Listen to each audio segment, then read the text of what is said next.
الا بغيتو تبدلوا فطور رمضان بشي حاجه خفيفه وصحيه، هاد مافن السبانخ بالشوفان غيعجبوكم بزاف. اليوم جبت لكم فكره مختلفه صحيه وخفيفه، تقدروا تقدموها في الفطور او حتى في السحور. اول حاجه غادي نبداو بتحضير خليط المافنز. كناخذوا 2 كيسان شوفان و2 كيسان ماء، رشه ملح وبيضه، وكنطحنوه حتى كنحصلوا على خليط متماسك شويه ماشي جاري. عندنا 2 بصلات و2 فصوص تومه مقطعين، غادي نشحروهم في مقلاة على نار متوسطه. من بعد ما كنضيفوا شويه من زيت الزيتون، كنخليوهم يتشحروا غير شويه حتى يطلقوا النكهه ديالهم. وغادي تشوفوا كيفاش هاد المافنز غيتحولوا من مكونات بساط لشي حاجه بنينه وخفيفه على المعده. انا استعملت هاد النوع ديال السبانخ او البقوله، او كيف ما كتسميوها في مدينتكم. احنا عندنا في الريف كنقولوا لها اغديون، وهذا النوع بالذات كنسميوه سارقه. المهم كنغسلوهم مزيان وكنقطعوهم وكنشحروهم حتى هما مع ملحه وابزار، وكنخليهم يطيبوا غير دقائق قليله حتى يهبطوا ويتجمعوا لينا. ملي طيب الحشوه كنخليوها تبرد شويه قبل ما نخلطوها مع باقي المكونات. السبانخ او البقوله معروف انها اكله خفيفه، وهي اختيار زوين بزاف للفطور في رمضان. هنا غنوجدوا صوص طوماط، 2 مطيشات مقشرين ومقطعين، نحطوهم في مقله مع 2 فصوص ثومه، زيت زيتون، ملحه، ابزار وزعتر. غادي نكملوا تحضير خليط المافنز.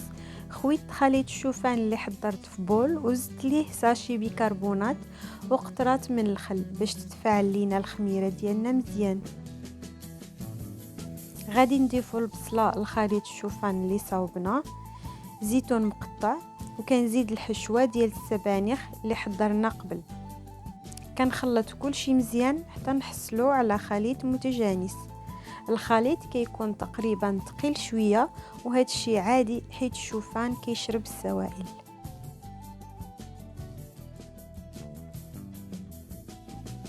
غنوجدوا المول ديال المافنز.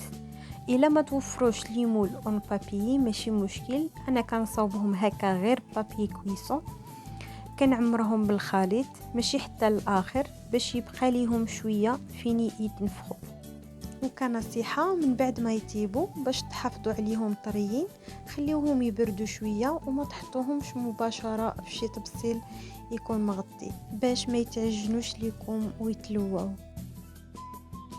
من الفوق كنضيف طبقه خفيفه من صوص طوماط، ومن بعد شويه جبن موتزاريلا باش يعطيهم واحد الطعم ولون زوين من الفوق. السبانخ غنيين بزاف بالفيتامينات بحال الحديد، فيتامين A، فيتامين C وفيتامين K، وحتى المغنيسيوم والالياف. هاد العناصر كيساعدوا الجسم يسترجع الطاقه، خصوصا في شهر رمضان مع الصيام. الحديد كيساعد في محاربه التعب والعياء اللي كيحسوا به بعض الناس في الصيام، والالياف كتعاون على الشبع وعلى الهضم مزيان. كنكونوا سخنا الفرن من قبل على 180 درجه. كندخلوا المافنز للفرن ونخليوهم يطيبوا حوالي 40 دقيقه غير من التحت حتى يتحمروا مزيان ويشدوا القوام ديالهم. وها هما واجدين، كيخرجوا مافنز خفاف صحيين وبنان بزاف، وفيهم الخضره والشوفان، يعني مشبعين ومغذيين. راه تقدروا تزيدوا فلفله او اي خضره كتعجبكم. فكره زوينه باش نبدلوا شويه في الفطور ديال رمضان بدل البطبوط، البيتزا والمعجنات الثقيله. الى عجبتكم الوصفه ما تنسوش الاعجاب بالفيديو والاشتراك في القناه باش توصلكم وصفات صحيه وسهله اكثر، وبالصحه والراحه.